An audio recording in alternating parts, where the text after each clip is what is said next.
clenched into fists at his sides, the memory of Smith's condescending words flooding back.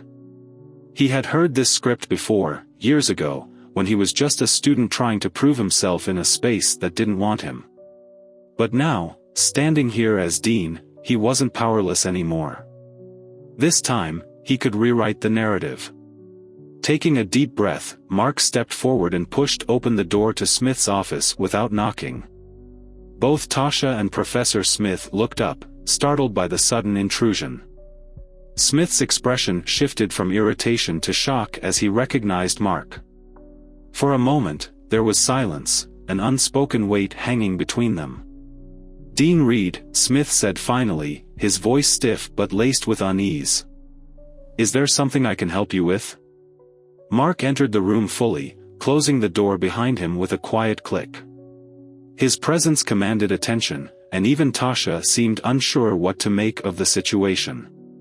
She glanced between the two men, sensing the tension crackling in the air. "Yes, actually," Mark replied calmly, though his sharp gaze never left Smith. "I overheard part of your conversation with Miss Miller here." He gestured toward Tasha, who sat frozen in her chair. "And I wanted to clarify something." Smith leaned back in his chair, attempting to regain some semblance of control.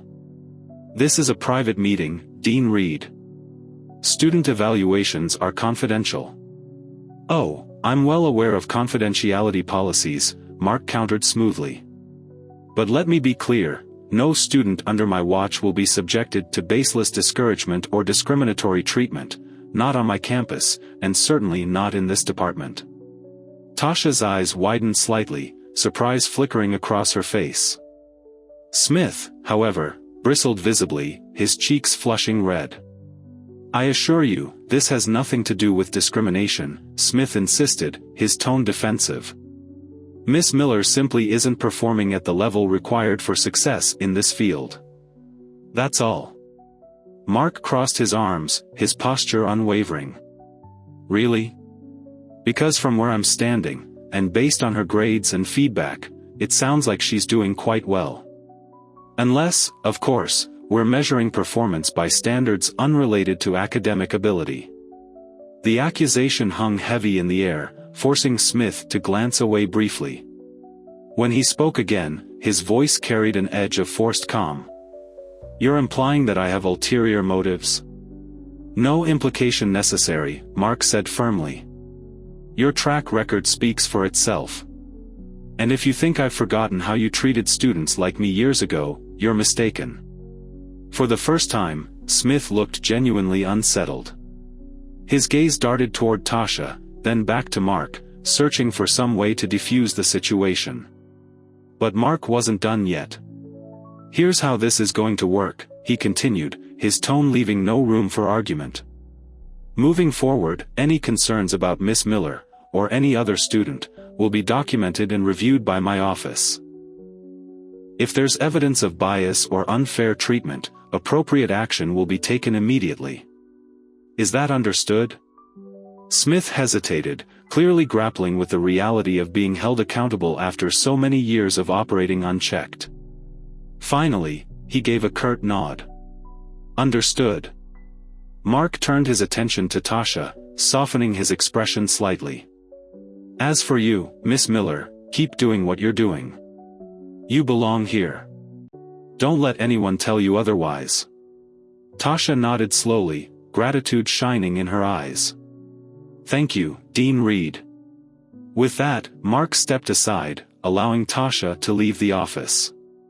As she passed him, she offered a small, grateful smile before disappearing down the hallway. Once she was gone, Mark turned back to Smith, his demeanor icy once more. "One more thing," he said, leaning slightly against the doorframe. "If I ever hear of another incident like this, consider it the end of your tenure here. Do we understand each other?" Smith's jaw tightened, but he managed a terse reply. "Perfectly." Satisfied, Mark straightened and walked out of the office, closing the door firmly behind him. As he strode down the hall, the weight of his role settled even deeper onto his shoulders. The fight wasn't over, not entirely, but today, he'd made sure one thing was crystal clear: the old guard wouldn't win anymore. Not while he was watching. Mark paused near a window overlooking the quad, watching students move freely between classes. The campus might look the same, but change was happening, one step at a time. And he intended to see it through, no matter what. Fists clenched at his sides, the same rhetoric, cold, dismissive, and cruel, that had once been hurled at him was now being wielded against Tasha. It wasn't about her work, her grades, or her potential. It was about who she was, what she represented to Smith, someone who didn't fit into his narrow, prejudiced vision of who belonged in academia. "I'm doing the same work as everyone else," Tasha said, her voice quieter now but still resolute. "Why do I feel like I'm being singled out?" Smith's laugh sliced through the air, dry and mocking. "Don't be dramatic. I treat all my students the same. Some can handle the pressure, and others," he paused, letting the implication hang. "Well, some don't quite measure up." Mark couldn't take it anymore.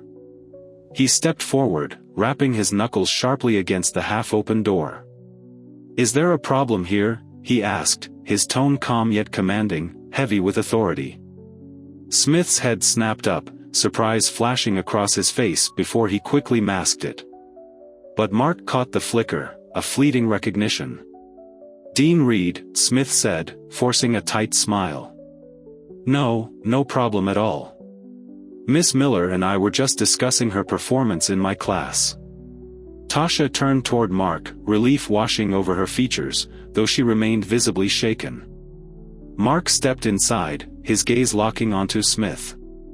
"Is that so?" he asked, his voice neutral but firm. He glanced at Tasha, who stood uncertainly between them. "Tasha, why don't you head back to your dorm for now? We'll talk later." Tasha hesitated, looking between Mark and Smith, then nodded. "Thank you, Dean Reed," she murmured softly before gathering her things and stepping out of the office. The room fell silent after she left. Mark could feel Smith's eyes on him, sizing him up the way he always did. But Mark wasn't a student anymore. "I couldn't help but overhear your conversation," Mark began, his gaze steady on Smith. Smith cleared his throat, his posture stiffening. "I don't know what you think you heard, Dean Reed, but I assure you, I was simply providing Miss Miller with feedback on her performance." Mark leaned casually against the doorframe, his expression calm, though every fiber of his being wanted to unleash the fury that had burned within him years ago. But that wasn't his way, not anymore. He knew better. "Funny," Mark said slowly, his words deliberate. "I seem to remember you giving me that same kind of feedback when I was a student." Smith blinked, his composure faltering for a split second before he recovered. "I treat all my students equally. If they can't handle the rigor of the program, that's not my fault." Mark stepped further into the room, his tone calm but cutting. "I think we both know that's not what this is about. It wasn't about my abilities back then, and it's not about Tasha now. This is about something else, something we're not going to tolerate anymore." Smith's face flushed, but he tried to maintain his composure. "I've been teaching here for over 30 years, Dean Reed. I know what works and what doesn't. I'm not about to coddle students who can't keep up." Mark's voice dropped, his words measured but unyielding. "And that's why you're still here, Richard. You've been hiding behind tenure, thinking you can get away with treating certain students like Tasha, like me, as if they don't belong. That ends now." Smith opened his mouth to respond, but Mark cut him off before he could utter a word. "I'm not the student who sat in this office years ago.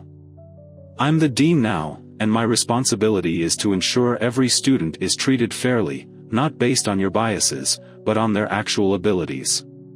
If you can't do that, we're going to have a problem." Smith's face twisted in frustration, but he didn't argue further.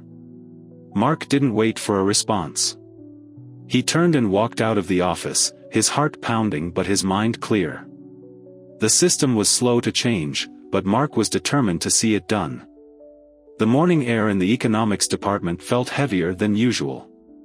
Since his last encounter with Smith, tension had been building, an unspoken understanding that this moment had been brewing for years. But now, it wasn't just about Mark. It was about Tasha, and every other student who had borne the weight of Smith's insidious bias. Mark stood outside Smith's office, his heartbeat steady, his thoughts sharp. He'd dealt with men like Smith his whole life, people who thrived in power because they'd never truly been challenged. That was about to change. He knocked twice on the door but didn't wait for an invitation. Pushing it open, he stepped inside. Smith sat behind his cluttered desk, surrounded by stacks of papers and books that formed a fortress around him. He glanced up, surprise flickering in his eyes before he masked it with his usual cool demeanor. "Dean Reed," Smith said, leaning back in his chair, trying to assert control. "What brings you here this morning?" Mark closed the door behind him, standing tall. There would be no sitting, no pretense of civility. His presence filled the small office, dwarfing Smith's carefully constructed defenses. "We need to talk," Mark said, his voice calm but firm. "About your behavior toward..." Mark leaned back in his chair, the weight of the file folder in front of him both literal and metaphorical. Inside were voices, stories that had been silenced for too long, now finally given space to breathe. Each statement from students like Tasha Miller painted a picture of Richard Smith not as an educator but as a gatekeeper, someone who wielded his authority not to uplift but to exclude. The pattern was undeniable: decades of subtle jabs, dismissive remarks, and outright discouragement aimed at students of color. It wasn't just negligence, it was systemic bias cloaked in the guise of high standards. Mark's jaw tightened as he thought about their stories. Their struggles mirrored his own years ago when he sat in one of Smith's classes, feeling small under the professor's condescending gaze. Back then, Mark had no power, only determination. He remembered how every word out of Smith's mouth seemed designed to plant doubt. "You don't belong here. You're not cut out for this." But instead of breaking him, those words fueled a fire within. Now, years later, Mark was Dean Reed, a title earned despite Smith's attempts to undermine him, and he refused to let history repeat itself. He glanced down at the documents again, each page reinforcing what he already knew: Smith didn't see himself as part of the problem. To him, his actions weren't discriminatory, they were meritocratic. He believed he was protecting the integrity of the field, maintaining the status quo. But Mark understood better. Smith wasn't protecting excellence, he was preserving privilege, ensuring that only those who fit his narrow definition of success could thrive.